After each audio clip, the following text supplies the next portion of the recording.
All right, welcome everyone. Today, we are diving into one of the most famous, maybe infamous, formulas in all of math. But here's the thing, we're not just going to stare at it. Oh no, we are going to build it from scratch, piece by piece, so we can really see where its power comes from.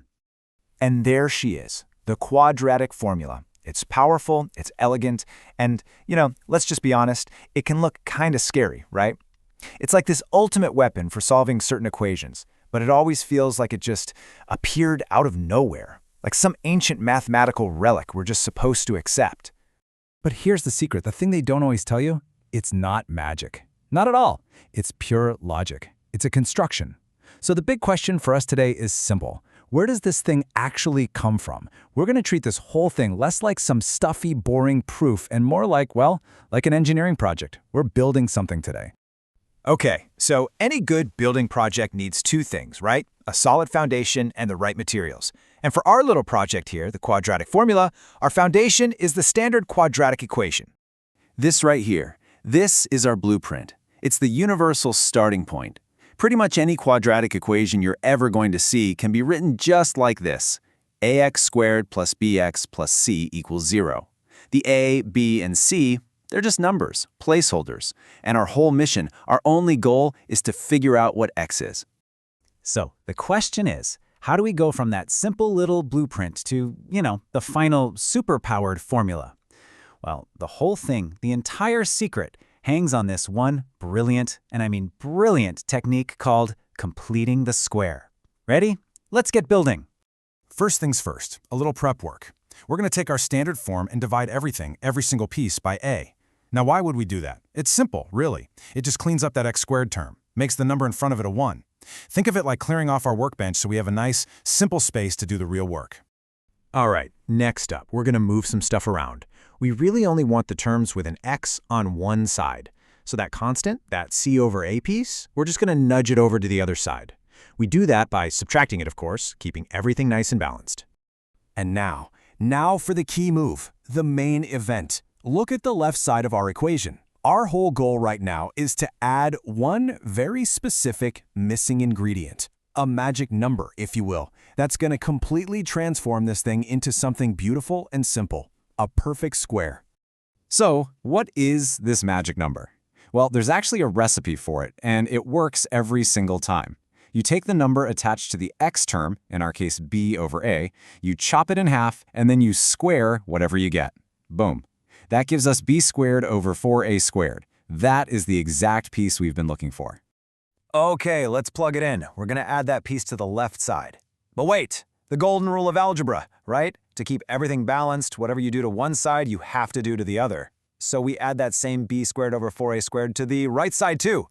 And just like that, we have officially completed the square. Feels good, right? And here it is. This is the payoff, the aha moment. So what was the point of all that? Well, because we added that perfect piece, that whole complicated-looking thing on the left can now be squished down into one simple, beautiful package, x plus b over 2a squared. That simplification, that's the whole reason this trick exists. Okay, let's update the scoreboard. The left side is now super neat and tidy. The right side, well, it needs a little cleanup. To smush those two fractions together, they need the same denominator, which is going to be 4a squared. So we just do a little trick, multiply that negative c over a term, and we can merge them. See that? Our equation is looking so much better. We are totally set up for the final steps. All right, deep breath. The heavy lifting, it's over. The main construction is done. Now it's just the finishing touches. All we have to do is get x all by itself, and we're going to reveal the formula that's been hiding inside this thing the whole time.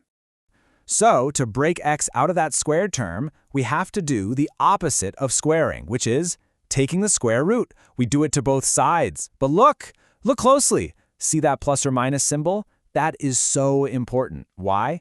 Because when you square a negative number, it becomes positive, right? So we have to account for both possibilities. That little symbol is the whole reason we often get two answers. Let's tidy up that right side a bit.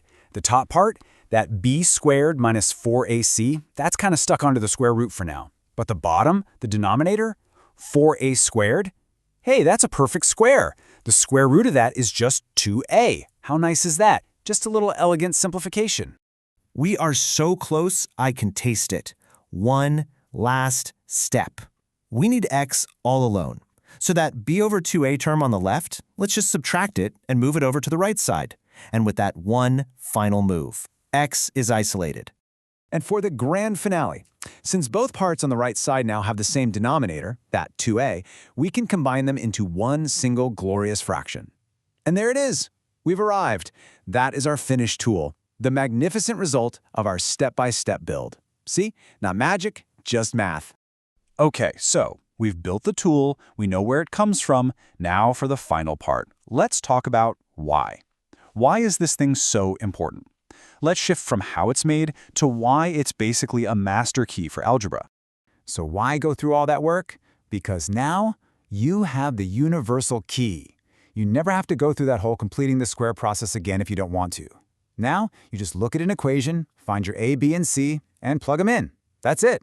It's fast, it's reliable, and it is an absolutely essential tool in physics, engineering, finance, you name it. And that kind of leaves us with one last question to chew on, doesn't it? We just took something that looks like magic and showed that it's really just a clever, step-by-step build. It really makes you wonder, what other magic out there, in math or anywhere else, is just a clever construction project waiting for someone to take it apart and see how it works?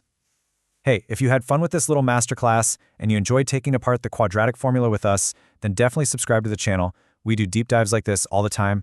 Thanks so much for watching.